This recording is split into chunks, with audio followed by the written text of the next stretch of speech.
श्री सच्चिदानंद सद्गुरु साईनाथ महाराज की जय। सद्गुरु श्री साईनाथुनि शरद बाबूजी की जय।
श्री सच्चिदानंद सद्गुरु साईनाथ महाराज की जय।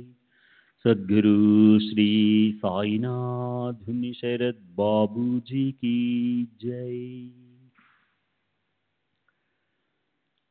श्री साईनाथाय नमः। శ్రీ సాయిబాబా సత్య చరిత్ర 42వ అధ్యాయం నిన్నటి తరువాయి. దేహావసానం సమీపించినప్పటికీ గుర్తుపెట్టుకుని 4ని 5ని కలిపి బాబా లక్ష్మికి జీవితమంతా తమ స్మృతిని నిలిపి ఉంచారు. ఇలా సావధానతను చూపించి తమ దగ్గరున్న భక్తులను భోజనం చేయడానికి పంపించారు. గ్రామస్తుల్లో ఒకరిద్దరిని మాత్రం అంటే నానాసాహెబ్ నిమంకర్, మాధవరావు దేశపాండే, బయ్యాజీ కోతే పాటిల్, లక్ష్మీబాయి షిండే మొదలైన వారిని ఉంచేశారు. కొద్దిమంది ప్రేమిక భక్తులు ఆసన్నమైన క్లిష్ట పరిస్థితిని చూసి బాబా వద్ద నుంచి పోమని మొండికేశారు. కానీ మరణ సమయంలో తాము మోహ సంకటంలో పడతామేమోనని వీరందరినీ బాబా హడావిడిగా పంపించేశారు. నిర్యాణ సమయం చాలా దగ్గరగా ఉందని తెలుసుకుని శ్రీమాన్ బాబు సాహెబ్ బుట్టి, కాకాసాహెబ్ దీక్షిత్ మొదలైన వారితో బాబా వాడాకి వెళ్ళండి, భోజనం చేసి రండి అన్నారు. తమ భక్తులు అలా చింతాగ్రస్తులవడం చూసి బాబా చెలించిపోయారు. వారందరితో వెళ్ళండి వెళ్ళండి, అన్నం తినండి అని ఆజ్ఞాపించారు. అలా రాత్రింబవళ్ళు ఎంతో సన్నిహితంగా మెలిగే ఈ నిత్య సఖులు మనసుల్లో చింతాగ్రస్తులై ఉన్నప్పటికీ ఆయన ఆజ్ఞాపించగానే వెళ్లేందుకు లేచారు. ఆజ్ఞను ఉల్లంఘించలేరు, సఖుణ్ణి వదలలేరు. బాబా మనసును నొప్పించను కూడా లేరు. చివరికి వాళ్ళు వాడాలో భోజనానికి వెళ్లారు. బాబా వ్యాధి భయంకరంగా పెరిగిపోయింది. ఇక ఎక్కడి భోజనం, ఎక్కడి తిండి? బాబా వద్దే ప్రాణం చిక్కుబడిపోయింది. బాబా స్మృతి తమ మనసులోంచి ఒక్క క్షణమైనా దూరం అవటాన్ని వాళ్ళు సహించలేకపోయారు. సరే, వెళ్లి భోజనానికి కూర్చున్నారో లేదో ఇంతలోనే కబురు వచ్చింది. సగం నిండిన కడుపుతో పరుగున వచ్చేశారు. వాళ్ళు ఆయన్ని కలవలేకపోయారు.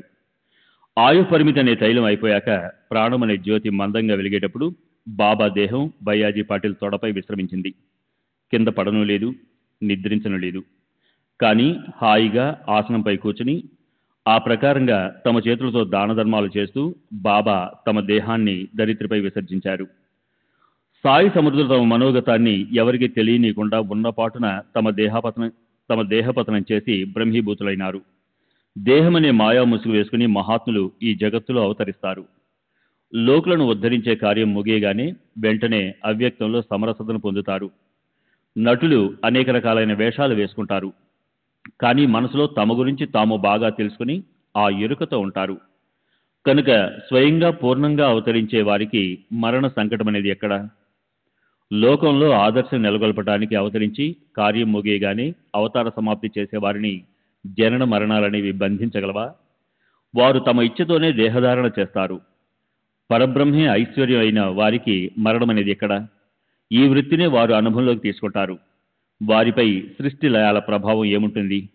బాహ్యానికి కర్మలు చేస్తున్నట్లు ఒకవేళ కనబడినా వారు అసలు కర్మలు చేయరు.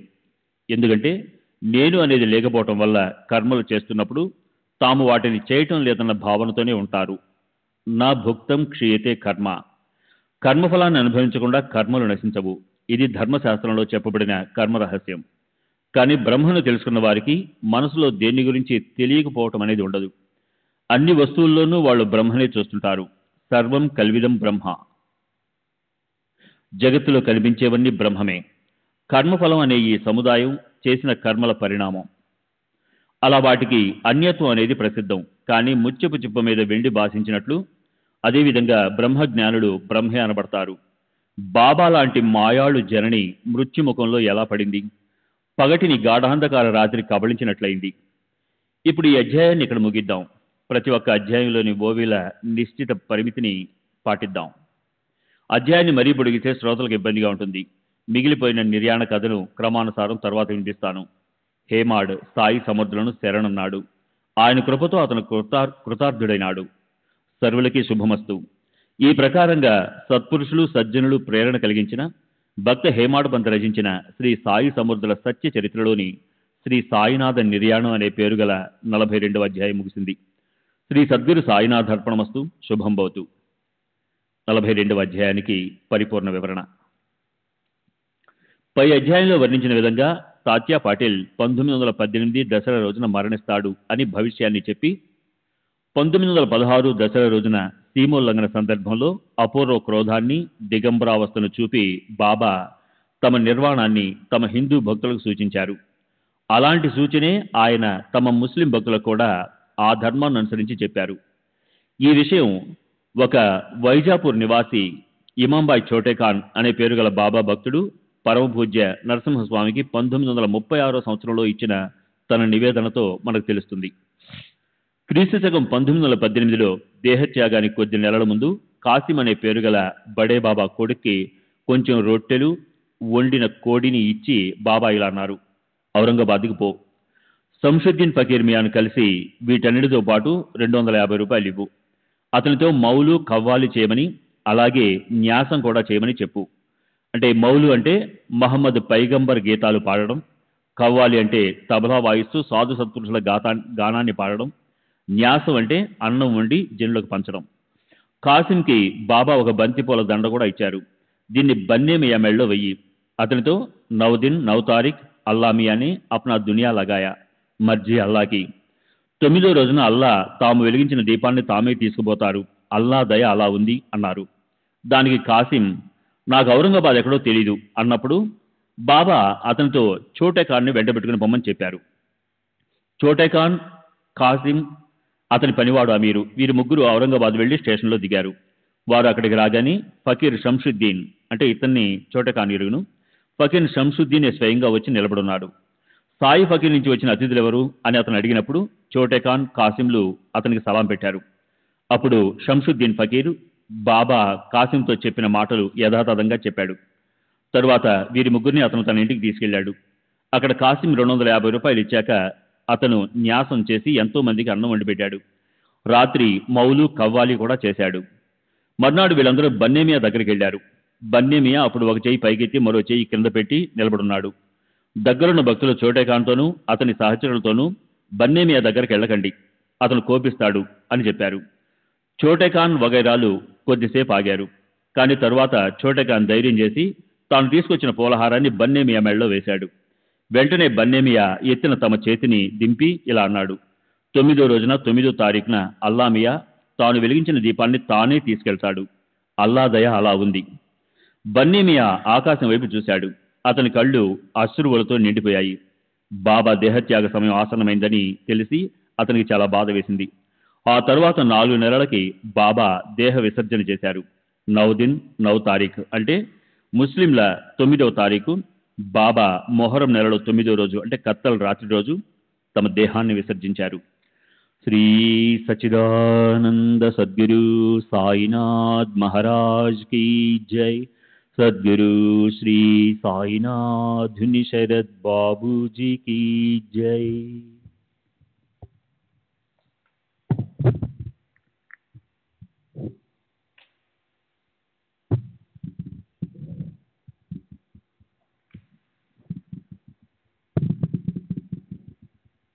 నలభై 43వ అధ్యాయము. శ్రీ సాయినాథు నిర్యాణం. శ్రీ సాయినాథులు ఈ జగత్తుని వదిలేసి వెళ్ళిపోవడం. శ్రీ గణేశునికి నమస్కారము. శ్రీ సరస్వతీదేవికి నమస్కారము. శ్రీ గురు మహారాజ్కి నమస్కారము. శ్రీ కులదేవతకి నమస్కారము. శ్రీ సీతా శ్రీరామచంద్రులకి నమస్కారము. శ్రీ సద్గురు సాయినాథునికి నమస్కారము. గడిచిన అధ్యాయంలో సత్పురుషులు శ్రీ సాయినాథుని నిర్యాణం గురించి వర్ణించబడింది. మిగిలింది ఈ అధ్యాయంలో సంపూర్ణమవుతుంది. మనలో అలౌకిక ప్రేమను ఉత్పన్నం చేసే విషయంలో సాయి సర్వసమర్థులు. హేమాడ్ పంత్కి ఆయన చరణాల్లో ఉన్న అనురక్తి చాలా గొప్పది. అందుకే ఆయన చరిత్ర రాస్తున్నాడు. సాయియే భక్తి ప్రేమలనిస్తారు. ఆయనే మహోన్నతమైన తమ చరిత్ర మహిమను పెంచుతారు. అక్కడ ఆయన చరణాల్లో భజన చేసే కృత్యం చాలా గొప్పది. అక్కడే సంసారం పట్ల వైరాగ్యం ఉత్పన్నమవుతుంది. కనుక కాయ వాచ మనస నేను ఆయనకి వేలాది నమస్కారాలు చేస్తాను. ఆయన మహనీయత గురించిన ఆలోచన ఆయన ధ్యానించడంతో కలగదు. ఆయనకి కేవలం అనన్యంగా శరణ వెళితేనే కలుగుతుంది. పాప పంకిలమైన మాలిన్యాన్నంతా ప్రక్షాళన చేయటానికే, మనోప్రాంగణాన్ని పరిశుద్ధం చేసుకోవటానికి ఇతర సాధనలు వ్యర్థము. హరిభక్తుల గొప్పతనాన్ని స్మరించటం, వారిని భజించటము లేదా కీర్తించడం తప్ప చిత్తశుద్ధికి మరొక సులభ సాధన వెతికినా కనిపించదు. సరే, గడిచిన అధ్యాయంలోని జరిగిన కథను గుర్తు చేసుకుందాం. క్లుప్తంగా మననం చేసుకుందాం. చిన్మయ కాంతుల వెదజల్లే సాయి ఆత్మానందానికి మూలస్థానం. ఇప్పుడు ఈ నిరూపణను ముందు నడిపిద్దాం. ఇంతకు ముందు సవిస్తారంగా చెప్పాను. బాబా విజయదశమి రోజున ఎందుకు ప్రయాణించారో, తాత్యాబాని నిమిత్తంగా చేసుకొని మొదటే ఎందుకు భవిష్యాన్ని సూచించారు, తర్వాత దేహాంత సమయంలో ధర్మం చేయాలన్న దక్షతను పాటిస్తూ లక్ష్మికి ఎలా దానం చేశారు, వీటన్నిటి గురించి కూడా వర్ణించాను. ఇప్పుడు ఈ అధ్యాయంలో మరణము ఆసన్నమైనప్పుడు సాయిబాబా తమ శ్రేయస్సు కోసం బ్రాహ్మణు నోటి నుంచి రామాయణాన్ని ఎలా విన్నారో చెప్పబడుతుంది. సమాధి స్థానం గురించిన ఆలోచన ఎలా చేశారో, అకల్పితంగా ఇటుకరాయి చేతిలోంచి ఎలా కింద పడిందో, వీటన్నిటి గురించి శ్రద్ధగా వినండి. అలాగే ఒకసారి బాబా 3 రోజులు బ్రహ్మాండంలో ప్రాణాన్ని తీసుకొచ్చినప్పుడు అసలు అది సమాధి కాదు, ఆయనకి దేహావసానం అయిందని నిశ్చయించుకున్నారు. వారు ఆయన ఉత్తర వీధికి అన్నీ సిద్ధం చేశారు. కానీ బాబా ప్రాణం మళ్ళీ తిరిగి శరీరంలోకి వచ్చినప్పుడు వాళ్ళ మనసులో ఎలా భయపడ్డారో అది కూడా వినండి. సరే, ఈ నిర్వాణ కథను వినటానికి శ్రోతలు విసుక్కుంటారు. దేవసాన వార్తవి ఎవరికి మనసులో నచ్చదు. కానీ సత్పురుషుల నిర్యాణం శ్రోతల్ని వక్తని పవిత్రులను చేస్తుంది. కనుక గ్రంథ విస్తరణ భీతితో విభజించిన ఈ కథను తనవి తీరా వినండి. దేహం వదిలేయటం వల్ల పునర్జన్మరహితమైన ఆత్మసుఖం వద్ద ఉండే శ్వాస స్థితిని పొందటానికి కష్టమైన గతిని బాబా ప్రాప్తింపు చేసుకున్నారు. దేహధారణ చేసినప్పుడు ఆయన వ్యక్తమయ్యారు. దేహ త్యాగం తర్వాత ఆయన అవ్యక్తమైనారు. ఒక కార్యం కోసం ఒక ప్రదేశంలో అవతరించిన ఆయన అవతార కార్యం సమాప్తమైంది.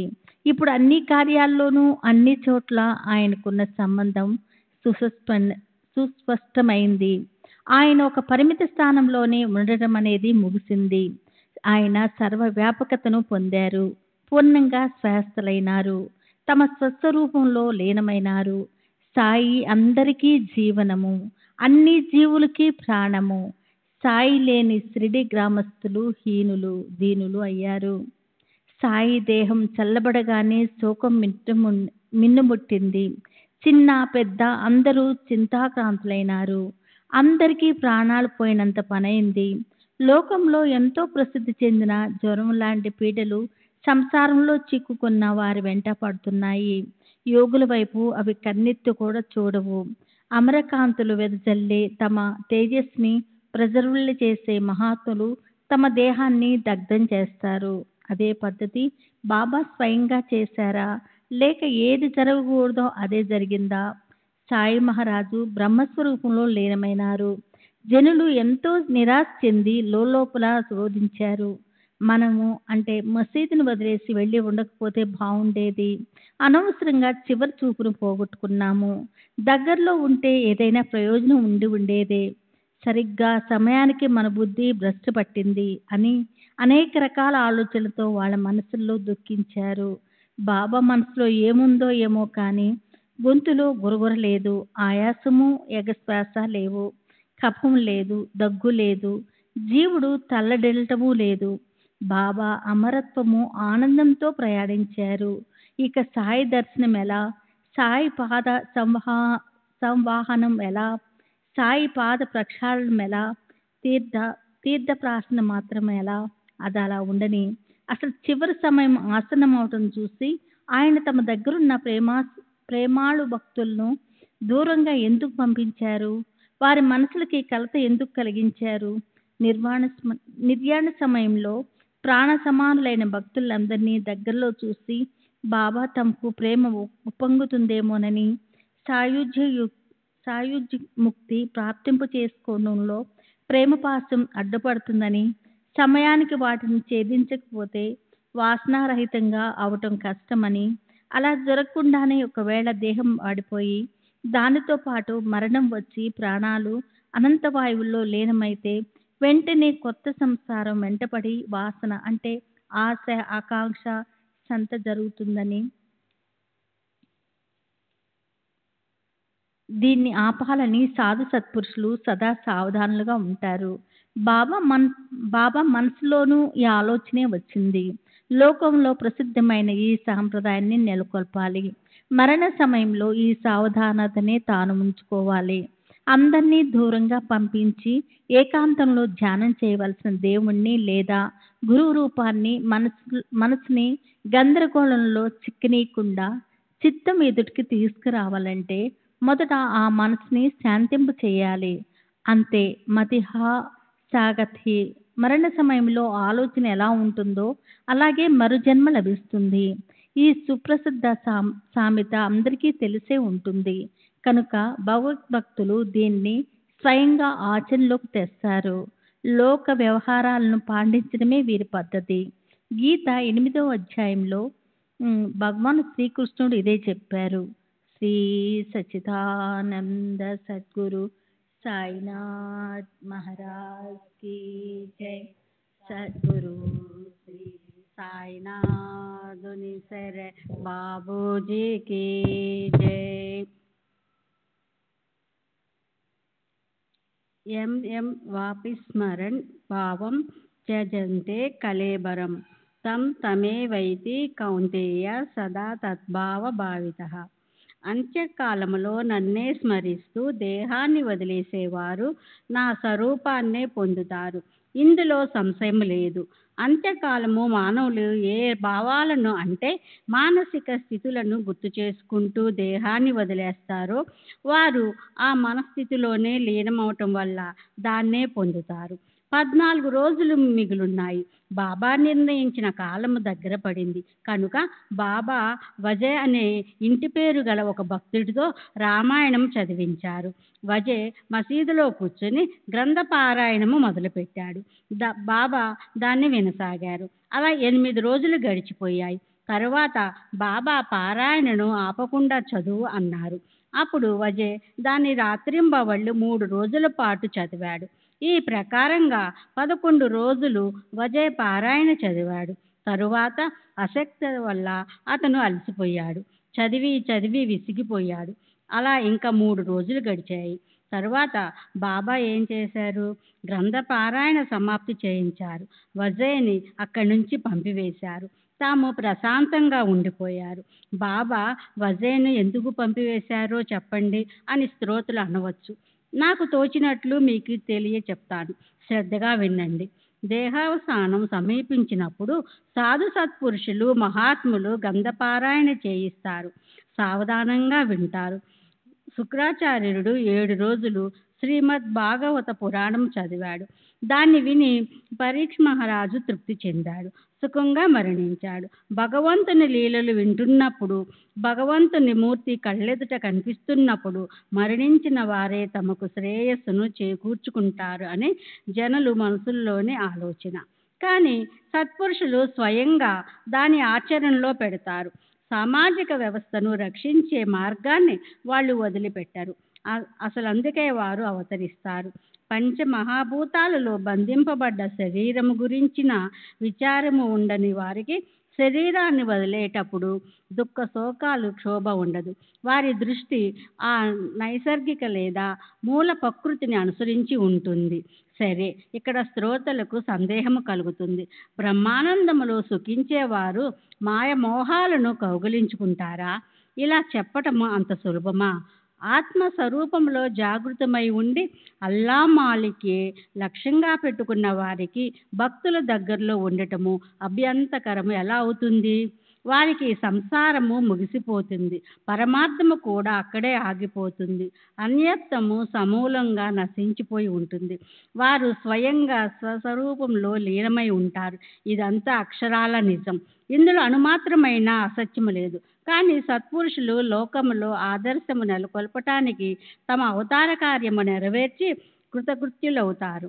మహాత్ములకి కామ, క్రోధ, లోభ, మోహ, మదమత్సరాలనే 6 రకాల భావ వికారాలుండవు. వాళ్ళు నిరంతరము అవ్యక్త స్థితిలోనే ఉంటారు.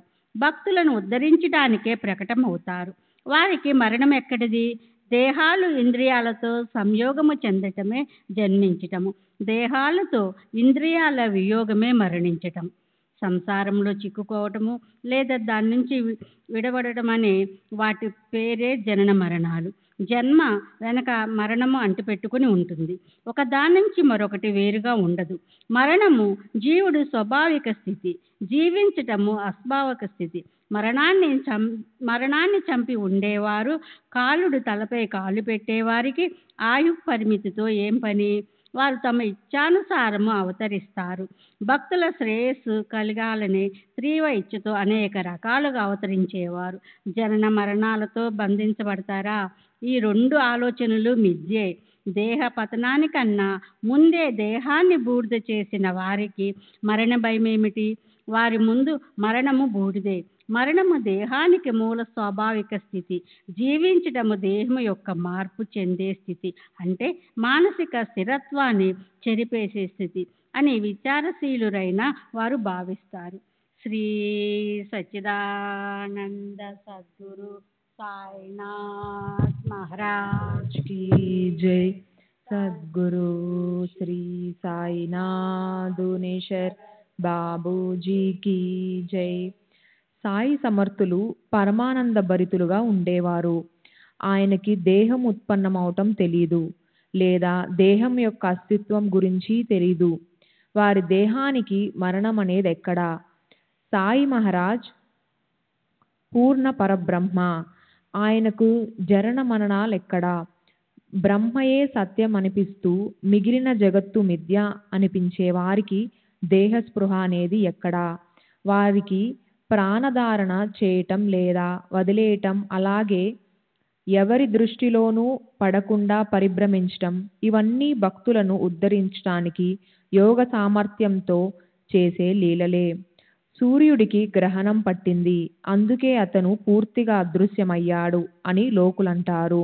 కానీ ఇక్కడ కేవలం దృష్టి దోషమే. అలాగే మహాత్ముల మరణం కూడా.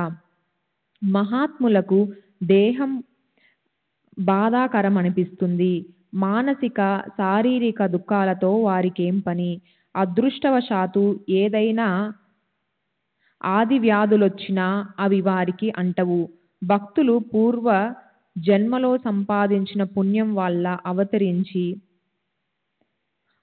అవ్యక్తావస్థలో భక్తితో సంపన్నులైన ఆయన భక్తులకు సాయం చేయడానికి ప్రకటమై వెంటనే షిరిడిలో కనిపించారు. ఇప్పుడు భక్తుల కోసం వచ్చిన పని అయిపోయిందనడానికే వారు దేహాన్ని విసర్జించారు. కానీ ఈ మాటలను ఎవరు నమ్ముతారు? యోగులకు ఈ జగత్తు నుంచి వెళ్ళటం, మళ్ళీ జన్మించటం ఉంటుందా? ఇచ్ఛా మరణంతో సాయి సమర్థులు తమ దేహాన్ని యోగాగ్నిలో దగ్ధం చేశారు. స్వయంగా అవ్యక్తంలో లీనమైనారు. భక్తుల హృదయాల్లో కూచున్నారు. ఎవరి కేవల నామస్మరణతో మరణమనే మాటే మిగలదో వారికి మరణావస్థ అనేదెక్కడా? వారు పూర్వంలా తమ అవ్యక్త స్థితిని పొందారు. జడస్థితికి అతీతంగా వెళ్ళి బాబా అవ్యక్తంలో కరిగిపోయారు. కానీ అక్కడ కూడా స్వస్వరూపంలో స్థితులై భక్తులను ఆయన సదా మేల్కొల్పుతారు. చైతన్యంలో తొణికిసలాడుతూ భక్తుల హృదయాల్లో శాశ్వతంగా ఉండిపోయిన ఆయన ఆ దేహం మరణించిందని అనొచ్చా? మనసుకి మాట నచ్చదు కనుక ఆ అనాది అనంతులైన సాయి విశ్వ ప్రళయ కాలంలో కూడా జీవించి ఉంటారు. జనన మరణం సంకటంలో ఎన్నటికీ పడరు. జ్ఞానేశ్వరి మహారాజ్ మరణించారా? 300 సంవత్సరాల తర్వాత మళ్ళీ దర్శనమిచ్చారు. ఏకనాథ్ మహారాజుని కలిసి వచ్చి జగత్తుకి మరింత ఉపకారం చేశారు. అలా కృపావంతులైన ఏకనాథ మహారాజ్ పైఠాన్లోను, తుకారాం మహారాజ్ దేహులోను, నరసింగ సరస్వతి గానగాపూర్లోను, సమర్థ రామదాస్ పర్లీలోను, అకల్కోట స్వామి అకల్కోటలోను, మాణిక్య ప్రభు హుమ్నాబాదులోను ప్రసిద్ధి చెందారు. అలాగే ఈ సాయి షిరిడిలో ప్రసిద్ధి చెందారు. మన మనసుల్లో ఉన్న శ్రద్ధను బట్టి మనకు ఈ రోజు కూడా అనుభవం కలుగుతుంది. ఎవరికి అలా అనుభవంతో సిద్ధించిన ప్రభావం ఉంటుందో ఆయనకి మరణం ఎలా ఉంటుంది? భక్తుల కార్యాల్లో సాయం చేసే సాయి షిరిడిలో తమ దేహాన్ని ఉంచేశారు. కానీ ఆయన జగత్తులోని సమస్త సార్వజనమ వస్తువుల్లో సస్వరూపంలో నిండి ఉన్నారు. మనస్సుకి సంకల్పం కలిగినప్పుడు అవతారం ధరించగల సమర్థులాయన. సత్పురుషుల స్వభావతః స్త్రీ గర్భాశయం లేకుండానే ప్రకటమవుతారు. మూర్తీభవించిన బ్రహ్మస్వరూపులైన అలాంటి పుణ్యాత్ములు పరోపకారం చేయటానికి అవనిపై అవతరిస్తారు. అవతరించే వారికి జనన మరణాలనేవి ఎన్నటికీ రావు. తమ కార్యం నెరవేర్చుకోవటానికి వారు అవ్యక్తంలో సమరసమై ఉంటారు. దేహం అందరిలాగే 3.5 మూరల 5.5 అడుగుల పొడవుగా ఉంటుంది. బాబా దానికే పరిమితమై ఉంటారా? ఆయనకు విశిష్టమైన రంగు రూపాలను ఆపాదించడం యోగ్యం కాదు. అనిమ, గరిమ వగైరా 8 రకాల సిద్ధులు ప్రాప్తించిన వారి ఐశ్వర్యం అవతారాన్ని ధరించి అవనిపై రావటంతోనూ రాకపోవటంతోనూ ఎక్కువ తక్కువలు కాదు. అయితే అది వారికి శాశ్వతంగా అంటిపెట్టుకొని ఉండే ఐశ్వర్యమేనన్న ఖ్యాతి ఆయనకుంది. అలాంటి గొప్ప మహాత్ములు ప్రకటమవటంలోని ఉద్దేశం లోక కళ్యాణమే. ప్రకటమైన తర్వాత కనిపించడం, అదృశ్యమవటం ఇవి సహజంగా జరుగుతుంటాయి. సత్పురుషులు లోకంలో ఆదర్శం నెలకొల్పడానికి తత్పరులై ఉంటారు. ఎందుకంటే వారికి జననం గురించి మరణం గురించి మిథ్యాజ్ఞానం ఉండదు. సర్వ ఆత్మల ఐక్యత, శాశ్వత స్థితి ఈ విషయాలు స్వప్నంలోని సుఖ సంపదలా ఉంటాయి. అలా ఉంటుంది వారి పరిస్థితి. లేకపోతే జ్ఞానానికి నిధి అయి నిరంతరం ఆత్మస్వరూపంలో లీనమై ఉండేవారికి దేహాన్ని ఎంతో జాగ్రత్తగా సంరక్షించుకోవటము, మరణించటము ఒకేలాగే ఉంటాయి. సరే, బాబా దేహం ఉరిగిపోయింది. దుఃఖమనే అగ్నిపర్వతం బద్దలయింది. షిరిడీలో హాహాకారాలు మిన్నుముంటాయి. అదే పనిగా పెడబొబ్బలు చెలరేగాయి. బాబా నిర్యాణ వార్తను విన్నప్పుడు ఆ సమాచారాన్ని విన్నవారి హృదయాలను అది బాణంలా చీల్చివేసింది. నిత్య వ్యవహారాలను స్తబ్దించిపోయాయి. అంతా అస్తవ్యస్తమైపోయింది. అలా వ్యాపించిన అమంగళకరమైన ఆ వార్త అందరికీ అసనిపాతంలా అయ్యింది. ఆలోచనాపరులు స్తబ్దంగా అయిపోయారు. ఇతరులు గుండెలు బద్దలయ్యేలా ఆక్రోశించారు. ప్రేమాతిరేకంతో కంఠం పూడుకుపోయింది. కండ్ల నిండి దుఃఖాశ్రువులు వెల్లువలై ప్రవహించాయి. వారు శివ శివ హరే అనుకున్నారు. ఇంటింటా గందరగోళం చెలరేగి ఒకేలా గొడవగా అయిపోయింది. గుండెలు బాదుకొంటూ లోకులు పరుగులు పెట్టారు.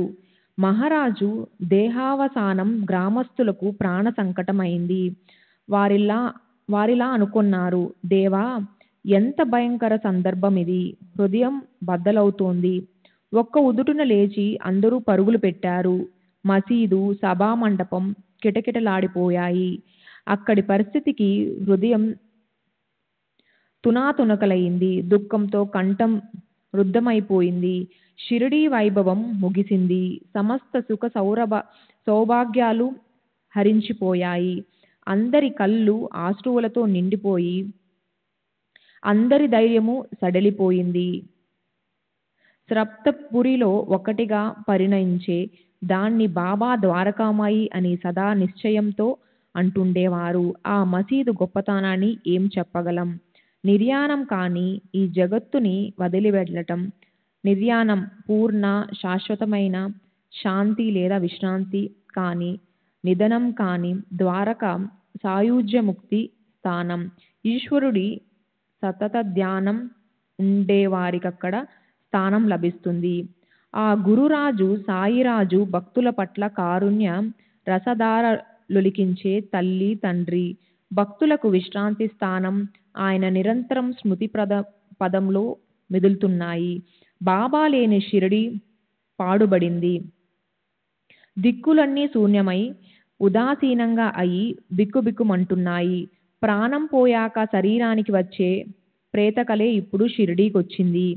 చెరువులో నీరు ఇంకిపోయాక అందులో ఉండే చేపలు తల్లడిల్లినట్లు అలాగే షిరిడీ వాసులు కళావిహీనంగా ఉద్విగ్నంగా అయ్యారు.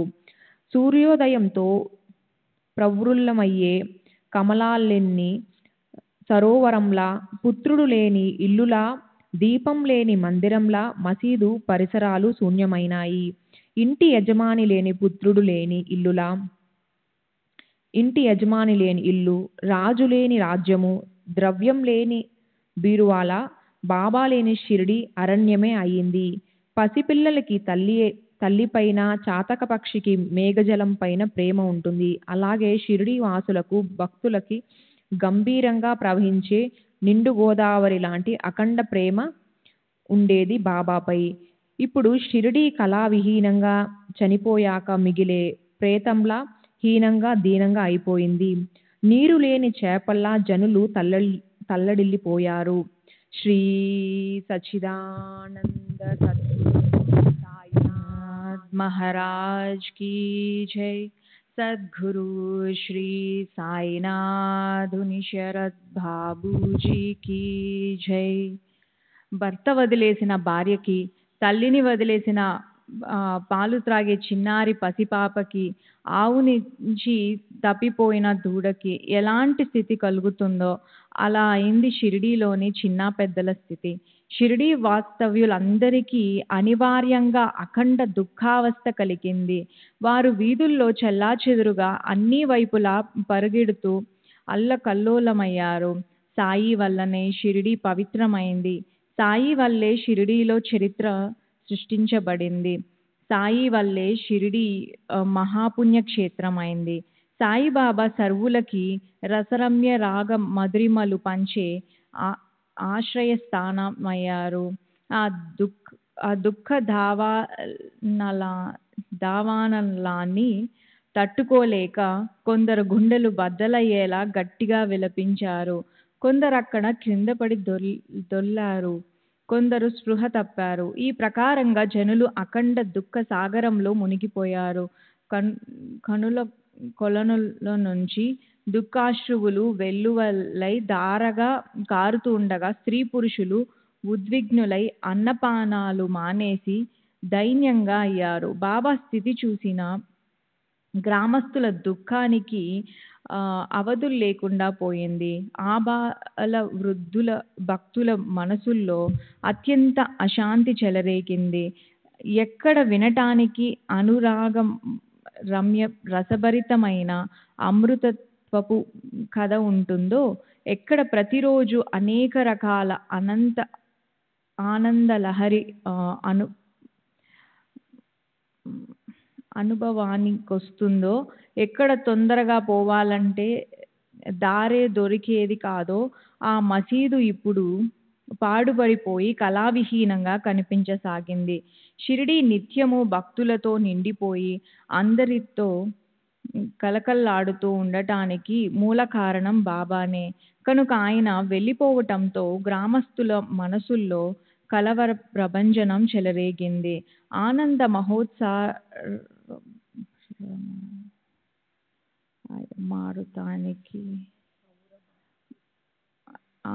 మహాసౌర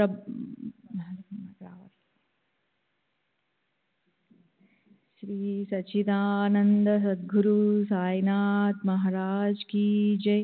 సద్గురు శ్రీ సాయినాథుని శరత్ బాబూజీ కీ జై.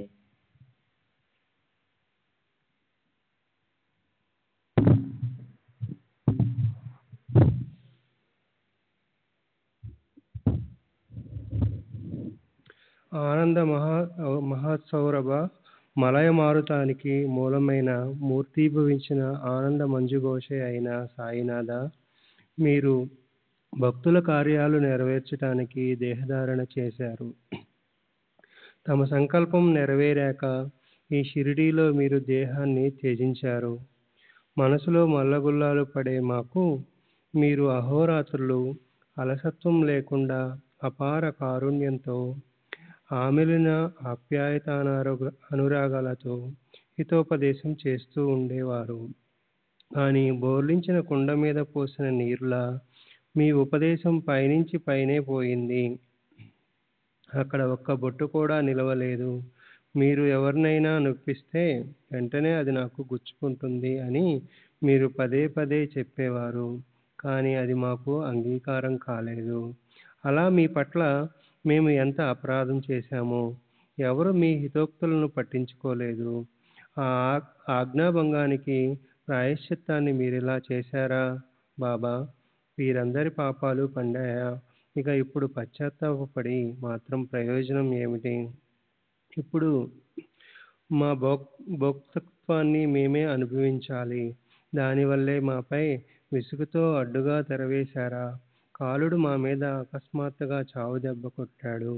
మీరు తల బాదుకొని చెప్పినప్పటికీ వినని మా నిర్లక్ష్యాన్ని చూసి మీ మనసుకి ఏహ్యత కలిగి మీరు మాపై అలిగారు. వాసంత సమీరం లాంటి మునుపటి మీ ప్రేమనంతా మర్చిపోయారా? ఈ రోజుతో రుణానుబంధం తీరిపోయిందా, లేక ప్రేమ బీడుపడిందా? మీరింత హఠాత్తుగా పోతారని ఒకవేళ ముందే తెలిస్తే బావుండేదేమో. జనులు మొదటే జాగ్రత్త పడి ఉండేవారు. మేమంతా సోమరితనం కౌగిట్లో మత్తిలిగి ఉన్నాము. హాయిగా నిద్రపోయాం. చివరికిలా మోసపోయాం. మేం బ్రతికి ఉన్నా చచ్చినా ఒకటే. మేము గురుద్రోహులమయ్యాం. సమయానికి ఏమీ చేయలేకపోయాం. హాయిగా కూర్చోమంటే అది కూడా చేయలేకపోయాం. ఎంతో దూరం నుంచి షిరిడీ వచ్చి అనవసరంగా అక్కడ కూడా పిచ్చాపాటి మాట్లాడుతూ కూర్చునేవాళ్ళం. తీర్థక్షేత్రానికి వచ్చామని మరిచిపోయి అక్కడ కూడా ఇష్టమొచ్చినట్లు ప్రవర్తించేవాళ్ళం. జ్ఞానులు, అభిమానులు, భావార్థులు, తార్కిలు అంటూ భక్తులు నానా రకాలుగా ఉంటారు. కానీ సాయిబాబా వారందరినీ ఆత్మస్వరూపులుగా ఒకేలాగా చూసేవారు. ఎక్కువ తక్కువలని తేడా చూపించటం ఆయనకి తెలీదు. జగత్తులో భగవంతుడు తప్ప మరో పదార్థమే కనిపించని వారికి వారి దృష్టి అలా ఉండటం వల్ల తమని కూడా వాళ్ళు వేరుగా భావించరు. భక్తుడే ఈశ్వరుడు. గురువు కూడా ఈశ్వరుడి నుంచి వేరే కాదు. కానీ భక్తుడు, గురువు ఇద్దరూ కూడా తమ స్వరూపాలను విస్మరించటం వల్ల పరస్పర భేదాలు ఉత్పన్నమవుతాయి. వస్తుతః మనం ఈశ్వరులమే. కానీ పారమార్థిక రూపురేఖలను విస్మరించటం అనే లక్షణం వల్లే ఈ భేదాలు ఉత్పన్నమవుతాయి. ఇదే అధఃపతనం. సార్వభౌమ చక్రవర్తికి తాను భిక్ష కోసం ఇల్లిల్లు తిరిగినట్లు కలవస్తుంది. కానీ మేల్కొన్న తర్వాత తాను మూలస్థితిలోనే ఉన్నట్టు అతను తెలుసుకుంటాడు. మేల్కొన్నప్పుడు ఏ పనిలో లీనమై ఉంటాడో అదే స్వప్నంలో ఆగిపోతుంది. తన స్వంత అనుభవంతో వచ్చే నిజమైన జాగృతి అంటేనే పూర్ణ అద్వైతంలో లీనమవటం. వాళ్ళు జ్ఞానులైనా అజ్ఞానులైనా తనని ఆశ్రయించిన వారందరిపై బాబా ప్రేమ చంద్రికల కుంభవృష్టి కురుస్తూనే ఉండేది. ఆయన వారిని తమ ప్రాణం కన్నా ఎక్కువగా భావించేవారు. అక్కడ కొంచెం కూడా భేదం ఉండేది కాదు. ఆయన మానవ రూపంలో ఉన్న దేవుడేనని అనుభవం కలిగినప్పటికీ వాళ్ళ ముద్దు ముచ్చట్లు తీర్చటం వల్ల ఆ భక్తులంతా వివశత్వంతో బలైపోయారు. కొందరికి ఆయన ధన సంపత్తి ఇచ్చారు. కొందరికి సాంసారిక సుఖాన్ని, సంతతిని ఇచ్చారు. దానివల్ల వారెంతో మోహంలో పడిపోయి జ్ఞానప్రాప్తిని పోగొట్టుకున్నారు. బాబా ఎప్పుడైనా ఎవరితోనైనా కలిసి నవ్వితే దాన్ని ఇతరుల మీద చూపించలేదని, తమ మీదే బాబాకి అలౌకిక ప్రేమ అని వాళ్ళ దేహంలో అహంకారం వచ్చేది. అదే ఎవరి మీదనైనా బాబా కోపంతో మాట్లాడితే వాళ్ళిలా అనేవాళ్ళు, వాళ్ళంటే ఈయనకి ఇష్టం లేదు. మా పట్లే ఆయనకి ఆదరం ఉంది. ఇతరులను ఆయన గౌరవించరు. అలా మాలో మేము పోటాపోటీలు పడుతుంటే బాబాకి ఆ భావం స్వప్నంలో కూడా ఉండేది కాదు. మేము అనవసరంగా మా హితాన్ని పోగొట్టుకున్నాం. కర్తవ్యాన్ని కూడా విస్మరించాం. అదృష్టవశాత్తు పరబ్రహ్మ సగుణమూర్తిగా మన ప్రక్కనే ఉండగా నిజమైన కర్తవ్యాన్ని మర్చిపోయి పరిహాసాలనే ఇష్టపడ్డాం. షిరిడీకి రాగానే బాబా దర్శనం చేసుకునేవాళ్ళం. పూలు పళ్ళు సమర్పించేవాళ్ళం. కానీ దక్షిణ అడగ్గానే వెనుకంజ వేసేవాళ్ళం. అక్కడ ఉండేవాళ్ళం కాదు. మాకు మా హితాన్ని గురించి చెప్తూ ఉన్నప్పుడు మా క్షుద్ర దృష్టి చూసి నిజంగానే మీకెంతో కష్టం కలిగి నిజధామానికి వెళ్ళిపోయారా బాబా? ఇప్పుడు స్వానందంలో నిమగ్నమైన మీ ఆ స్థితి మళ్ళీ మా కళ్ళకు కనిపిస్తుందా? ఆనందమయ మూర్తి వెళ్ళిపోయింది కాదు, పోగొట్టుకున్నాము. ఇక జన్మ జన్మాంతరాల్లో కూడా ఆయన్ని చూడలేం. అయ్యయ్యో, మనదెంతో ఘోర కర్మ. మన చేతులారా మనం సాయి సకుణ్ణి పోగొట్టుకున్నాం. ఏ కారణం లేకుండానే అలాంటి కారుణ్యమూర్తిని మనం పరాయివాడిగా చేసుకున్నాం. ఎవరిని బాధించకూడదు, అది మంచిది కాదు, దానివల్ల నాకు దుఃఖం కలుగుతుంది అనే బాబా మాటలను మనం గుర్తుపెట్టుకోకుండా యథేచ్ఛగా దెబ్బలాడుకున్నాం. భక్తులకు అభక్తులకు బాధలు కలిగిస్తూ మనం సాయినాథుణ్ణి పోగొట్టుకున్నాం. ఆయన ఉపదేశించిన విషయాలు గుర్తుకొస్తున్నాయి. దానికిప్పుడు పశ్చాత్తాపం కలుగుతోంది. 8 సంవత్సరాల పిల్లవాడినై ఈ జగత్తులో నేను తర్వాత ప్రకటమవుతాను అని మహారాజు భక్తులతో చెప్పారు. మూల గ్రంథంలో ఉపోద్ఘాతం, అందులో 2వ పేజీలో కీర్తిశేషులు కాకాసాహెబ్ దీక్షిత్ ఇలా అంటారు. ఈ రచయితతో మహారాజు స్వయంగా ఒకసారి ఇలా అన్నారు: ఇప్పుడు నేను పోతున్నాను, తర్వాత 8 ఏళ్లవాడిగా వస్తాను. ఇక్కడ పాఠకులు 8 సంవత్సరాల వాడినై అన్న మాటలు గుర్తుపెట్టుకోవాలి. దీనికి 8 సంవత్సరాల పిల్లవాడిగా ప్రకటమై అన్న స్పష్ట అర్థం వస్తుంది. ఇవి మహాత్ముల మాటలు. ఎవరూ వీటిని వ్యర్థమైన మాటలుగా అనుకోకూడదు. కృష్ణావతారంలో శ్రీ విష్ణువు అదే పని చేశారు. దేవకీమాత ముందు బందిఖానాలో 8 సంవత్సరాల వయసులో అందమైన తేజోమయమైన రూపంతో శస్త్రధారణ చేసిన 4 చేతుల కృష్ణుని మూర్తి ప్రకటమైంది. దానికి కారణం అతనిలో పాప భారాన్ని తొలగించటానికైతే ఇక్కడ దీన భక్తులను ఉద్ధరించటమే ఉద్దేశం. ఇప్పుడు మనం మనసులో సందేహం పెట్టుకోవటం ఎందుకు? మహాత్ముల కుశలతను మనం తెలుసుకోలేం. ఇది ఒక జన్మకు సంబంధించిన విషయం కాదు, మునుపటి 72 జన్మల రుణానుబంధం అని బాబా తాము భక్తులతో కథలు చెప్పేటప్పుడు చెప్పారు. అలా సుమధుర సోయగాలు వెదజల్లే తమ ప్రేమతో మోసగించి మహారాజు ప్రవాసానికి వెళ్ళిపోయారు అనుకున్నా ఆయన తిరిగి వస్తారు అని భక్తుల మనస్సుల్లో పూర్తిగా విశ్వాసం ఉంది. ఎంతమందికో ఆయన ప్రత్యక్షంగా దర్శనమిస్తారు, ఎందరికో స్వప్నంలో అనుభవాలిస్తారు, అనేకులకు రహస్యంగా లీలలు చూయిస్తారు. అభక్తులకు ఆయన గుప్తంగా ఉంటారు, కానీ భావిక భక్తులకు ఆయన వాళ్ళున్న చోటనే కనిపిస్తారు. వారి వారి మనస్సుల్లో ఉన్న భావనను బట్టి వారికి అనుభవాలు కలుగుతాయి.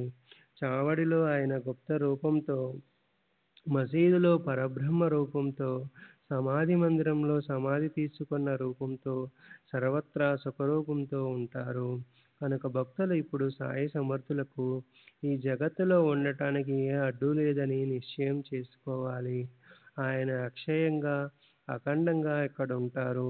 దేవుడు తన నిజధామానికి పోతాడు, కానీ మహాత్ములకి ఇక్కడే బ్రహ్మత్వం ప్రాప్తిస్తుంది. వారికి రాకపోకలు తెలియవు. వారు ఇక్కడే ఆనంద సుధా స్రవంతుల్లో ఐక్య రూపంలో ఉంటారు. కనుక చిన్న పెద్దలందరికీ నమ్రత పూర్వకంగా నమస్కరించి విన్నపం చేస్తున్నాను. దీన్ని ఉత్సాహంగా వినండి. ఉత్తమ కీర్తి ఉన్న వారి సాంగత్యం కలుగుగాక. గురు చరణార విందాల్లో నిష్కామ ప్రీతి కలుగుగాక. గురు గుణాలను వర్ణించడంలో ఆసక్తి, నిర్మల భక్తి ఉత్పన్నమవుగాక. గురు పాదాల్లో చెక్కు చెదరని అఖండ భక్తి కలుగుగాక. స్నేహానుబంధాన్ని దూరం చేయక భక్తులు అహోరాత్రులు సుఖ సంపన్నులుగా ఉందురుగాక. సరే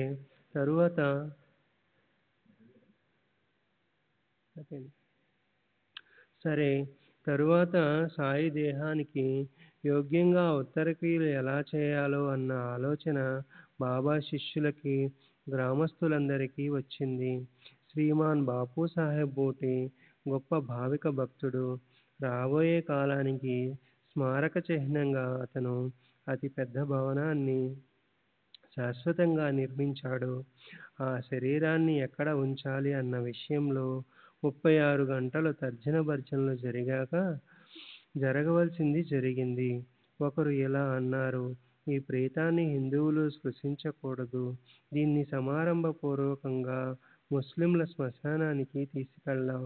మరొకరు, ఈ ప్రేతాన్ని బహిరంగ స్థలంలో పెట్టి అక్కడ ఓ అందమైన సమాధిని కట్టాలి, అందులో దీన్ని శాశ్వతంగా పెట్టాలి అన్నారు. కుశాల్ చంద్ మార్వాడి, అమీర్ శక్కర్ ఆలోచన కూడా అదే. కానీ ఈ శరీరం వాడలో వరదని అన్నారు బాబా. రామచంద్ర పాటిల్ గొప్ప నిశ్చయము, కార్యదక్షత కలవాడు. అతను కూడా ఒక గ్రామాధికారి, బాబాకి మంచి భక్తుడు. అతను గ్రామస్తులతో, మీ ఆలోచన ఏదైనా కానివ్వండి, మాకది అసలు సమ్మతం కాదు. బాబాని వాడాకి బయట వేరే చోట క్షణం కూడా ఉంచకూడదు. బాబాని వాడాకి బయట వేరే చోట క్షణం కూడా ఉంచకూడదు అన్నాడు. హిందువులు తమ ధర్మాన్ని అనుసరించి, ముస్లింలు తమ మతానుసారము ఆలోచించసాగారు. ఏది యోగ్యమో ఏది కాదో అన్న దాని గురించి చర్చ రాత్రంతా జరుగుతూనే ఉంది. ఇటువైపు లక్ష్మణ్ మామ తన ఇంట్లో గాఢ నిద్రలో ఉన్నప్పుడు తెల్లవారుజామున బాబా అతని చేయి పట్టుకొని ఇలా అన్నారు, లే, వెంటనే పద. ఈరోజు బాబు సాహెబ్ జోగ్ రావటం లేదు, నేను మరణించానని అనుకుంటున్నాడతను. పూజతో పాటు నీవు నా కాగడ హారతి ఇవ్వు. ఇది విని వెంటనే ఎప్పటిలాగే పూజా సామాగ్రి తీసుకొని లక్ష్మణ్ మామ సరిగ్గా సమయానికి మసీదుకొచ్చాడు. పూజ చేయడానికి సిద్ధమయ్యాడు. అతను షిరిడీలో గ్రామస్తులకు జ్యోతిష్యం చెప్తాడు. అతను పంచాంగం చదివి ముహూర్తాలు పెట్టే పండితుడు. మాధవరావుకి అతను స్వయాన మేనమామ. ప్రతిరోజు ప్రాతకాలంలో అతను బాబాకి పూజ చేసేవాడు. మామ గొప్ప కర్మఠుడైన బ్రాహ్మణుడు. తెల్లవారుజామునే స్నానం చేసి ఉతికిన దుస్తులు ధరించి అతను బాబా దర్శనం చేసుకునేవాడు. ఆయన పాదాలు కడిగి గంధాక్షతలు వేసి పూలు, తాంబూలము, తులసి అర్పించి ధూపదీప నీరాంజన నైవేద్యాలు సమర్పించి దక్షిణ ఇచ్చేవాడు. ప్రార్థనాపూర్వకంగా సాష్టాంగ నమస్కారం చేసి బాబా ఆశీస్సులు తీసుకున్న తర్వాత అందరికీ గంధం బొట్టు పెట్టి ప్రసాదమిచ్చి అప్పుడతను వెళ్ళిపోయేవాడు. అక్కడి నుంచి తరువాత అతను గణపతి, శని, శివుడు, అంజనీపుత్రుడైన మారుతులను పూజించేవాడు. ఈ ప్రకారంగా గ్రామంలోని దేవతలను అందరినీ జోషిబువా పూజించేవాడు. కనుక ఆ బాబా ప్రేతాన్ని కూడా అతను ఉప్పొంగించే ప్రేమ భావంతో పూజించాడు. మామ అసలే నిష్ఠాగరిష్ఠుడు. అందులోనూ అతనికి సాక్షాత్తు కలొచ్చింది. కనుక చేతిలో కాగడ హారతి తీసుకొని అతనొచ్చాడు. బాబాకి సాష్టాంగ నమస్కారం చేశాడు. ఆయన మొహం మీద కప్పిన వస్త్రాన్ని తొలగించి బాబాని ప్రేమపూర్వకంగా దర్శనం చేసుకున్నాడు. ఆయన కాళ్ళు చేతులు కడిగి శుద్ధాచమనీయం ఇచ్చి యథావిధిగా పూజను పూర్తి చేశాడు. మౌల్వీ మొదలైన ముస్లింలు ఆయన్ని స్పృశించవద్దని చెప్పినా కానీ మామ వారి మాటలు వినలేదు. బాబాకి గంధం పూశాడు. పూజను పూర్తి చేశాడు. కళేబరమే అయినా అది సాయి సమర్థులది, తమ ఆరాధ్య దైవానిది. అది హిందువుదా లేక ముస్లిందా అన్న ఆలోచన మామకి కల్లో కూడా లేదు. ఆ పూజ్య శరీరం జీవించి ఉన్నప్పుడు ఆ పూజ ఎంత సమారంభంతో జరిగేది. అదిప్పుడు ప్రేతమైందని పూజా వైభవం కేవలం ఔపచారిక కాలేదు. అందులోనూ ప్రస్తుతపు బాబా స్థితిని చూసి మామ అసలే దుఃఖంతో ఖిన్నుడై ఉన్నాడు. పునఃదర్శనం దుర్లభం అని అనుకుంటూ చివరి పూజ చేయటానికి అతనొచ్చాడు. కనుల కొలనుల నీటిలో నిండిపోయాయి. మామ బాబా స్థితిని చూడలేకపోయాడు. అతని కాళ్ళు చేతులు వణకసాగాయి. మనస్సు స్తబ్దమైంది. సరే, మూసి ఉన్న ఆయన పిడికిలిని తెరిచి అందులో తాంబూలము దక్షిణ ఇచ్చి ఆ కళేబరాన్ని మునుపటిలాగే కప్పేసి మామ వెళ్ళిపోయాడు. తరువాత మధ్యాహ్న హారతిని బాపూసాహెబ్ జోగ్ ఎప్పటిలాగే ఇతరులతో కలిసి చేశాడు. సరే, తరువాతి వృత్తాంతం రాబోయే అధ్యాయంలో చెప్తాను. అలా బాబా దేహానికి ఎంతో ఉత్కృష్ట ప్రదేశంలో హిందూ ధర్మాన్ని అనుసరించి ప్రేత సంస్కార విధి చేయబడింది. బాబాతో అనేక సంవత్సరాలు సహజీవనం చేసిన ఆయనకిష్టమైన ఇటుక పగిలిపోయి ఆయన దేహాంతంలోని అశుభ స్థితిని అది సూచించింది. సరిగ్గా ఇలాంటిది సందర్భమే 32 సంవత్సరాలకు ముందు ఆయన తమ ప్రాణాన్ని బ్రహ్మాండంలోనికి తీసుకెళ్ళినప్పుడు వచ్చి ఉంటే ఎలాంటి కఠిన అవస్థ ప్రాప్తించి ఉండేదో. భక్త మహల్సాపతి ఎలా అహోరాత్రులు బాబాను కాపాడాడో, అందరూ ఆశలకు నీళ్ళొదిలేసినప్పుడు బాబా ఎలా లేచారో అదంతా తరువాత అధ్యాయంలో చెప్పబడుతుంది. అలా ఆ యోగాచార్యుడు ఆమరణ బ్రహ్మచర్యాన్ని ఆచరించారు. ఆయన జ్ఞానుల్లో శ్రేష్ఠుడు. ఆయన ఐశ్వర్యాన్ని ఏం వర్ణించగలం? ఆయన అలాంటి గొప్ప మహాత్ములు. ఆయనకి సద్భావంతో నమస్కరిద్దాం. దీనుడైన హేమ ఆయన్ని అనన్యంగా శరణు అన్నాడు.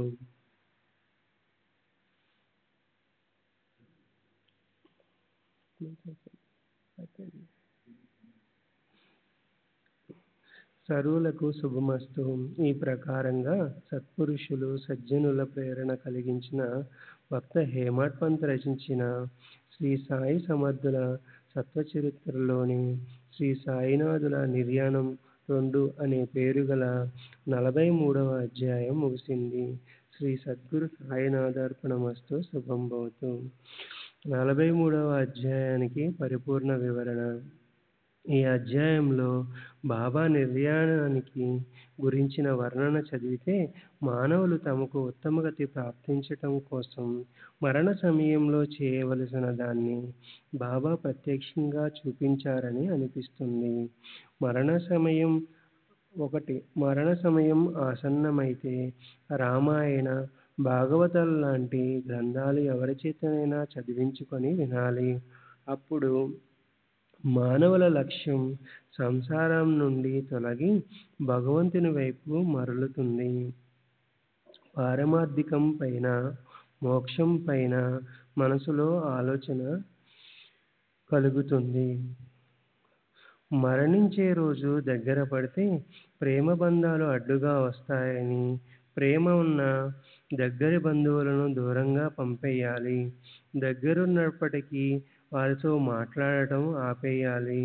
ఎందుకంటే భావన అనే ఉద్వేగం కలిగితే వాసన పెరిగి జనన మరణ చక్ర పరిభ్రమణ వచ్చి మీద పడినట్లే. మరణానికి ముందు చివరి ద్రవ్యము లేదా ధాన్యాన్ని యోగ్యమైన వ్యక్తికి లేదా సంస్థకి దానం చేయాలి. ఈ ప్రకారంగా అంత్యకాలంలో మనసుని ఈశ్వరుని పైన లేదా గురుపైన ఏకాగ్రం చేసి ప్రశాంత చిత్తంతో ప్రాణాన్ని వదలాలి. అలాగే నిర్యాణమైన మర్నాటి తెల్లవారుజామున బాబా దాసగణుకి పండరీపూర్లో, లక్ష్మణ్ మామకి షిరిడీలో స్వప్నంలో వెళ్ళి ఏదో సూచించినట్లు పైన వర్ణించబడింది. దానిపై బాబా ఏం సిద్ధం చేశారంటే, తను దేహత్యాగం చేసినా కూడా తాను ఈ జగత్తు నుండి పోరు. క్రైస్తవంలో యేసుక్రీస్తు కూడా శుక్రవారం శిలువ వేసిన తరువాత 3వ రోజు అంటే ఆదివారం ఈస్టర్ రోజున ఉత్థానం అయ్యారు అని భావిస్తారు. కానీ బాబా అయితే ఈ జగత్తు నుంచి పోనేలేదు, ఇప్పటికీ ఉన్నారు. ఇప్పటికీ 74 సంవత్సరాలు గడిచినా అనేక మంది భక్తులకు ఆయన దర్శనమిస్తూనే ఉన్నారు. దీనికి ఒక విశేషమైన ప్రమాణం श्री सच्चिदानंद सद्गुरु साईनाथ महाराज की जय। सद्गुरु साईनाथ बाबू जी की जय।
श्री सच्चिदानंद सद्गुरु साईनाथ महाराज की जय। सद्गुरु श्री साईनाथ निशरद बाबू जी की जय। साई रहम नजर करना, बच्चों का पालन करना। साई रहम नजर करना, बच्चों का पालन करना। जाना तुमने जगत पसारा, सब ही झूठ जमाना। जाना तुमने जगत पसारा, सब ही झूठ जमाना। साई रहम नजर करना, बच्चों का पालन करना। साई रहम नजर करना, बच्चों का पालन करना। मैं अंधा हूँ बंदा आपका, मुझसे पथ दिखलाना। मैं अंधा हूँ बंदा आपका, मुझसे पथ दिखलाना। साई रहम नजर करना, बच्चों का पालन करना। साई रहम नजर करना, बच्चों का पालन करना। दास गणों कहे अब क्या बोलूं, थक गई मेरी रसना। दास गणों कहे अब क्या बोलूं, थक गई मेरी रसना। साई रहम नजर करना, बच्चों का पालन करना। साई रहम नजर करना, बच्चों का पालन करना, रहमो नजर करो अब मोरे साई, तुम दीना नहीं मुझे माँ बाप भाई, रहमो नजर करो मैं अंधा हूँ बंदा तुम्हारा, मैं अंधा हूँ बंदा तुम्हारा, मैं ना जानू मैं ना जानू मैं ना जानू अल्लाह इलाही, रहमो नजर करो रहमो नजर करो अब मोरे साई, तुम दीना नहीं मुझे माँ बाप माई, रहमो नजर करो काली जमाना मैंने गमाया, काली जमाना मैंने गमाया, साथी आखिर का साथी आखिर का साथी आखिर का, तुम बिन कोई, रहमो नजर करो रहमो नजर करो अब मोरे साई, तुम दीना नहीं मुझे माँ बाप भाई, रहमो नजर करो अपने मस्जिद का झाड़ू गड़ो है, अपने मस्जिद का झाड़ू गड़ो है, मालिक हमारे मालिक हमारे मालिक हमारे, तुम बाबा साई, रहमो नजर करो रहमो नजर करो अब मोरे साई, तुम दीना नहीं मुझे माँ बाप भाई, रहमो नजर करो। श्री सच्चिदानंद सद्गुरु साईनाथ महाराज की जय। सद्गुरु श्री साईनाथ शरद बाबू जी की जय।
श्री सच्चिदानंद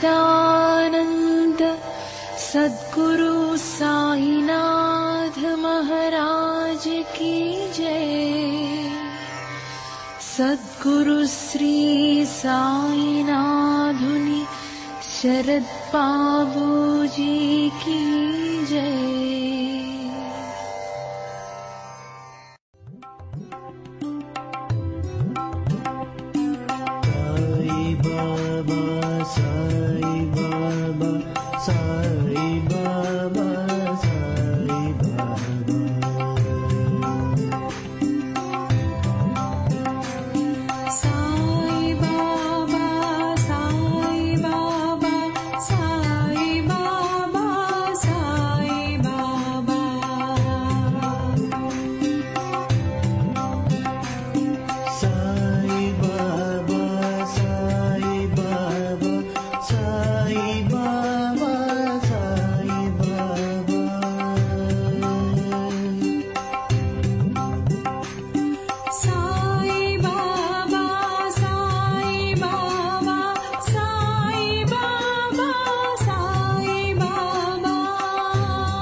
Sai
Baba, Sai Baba.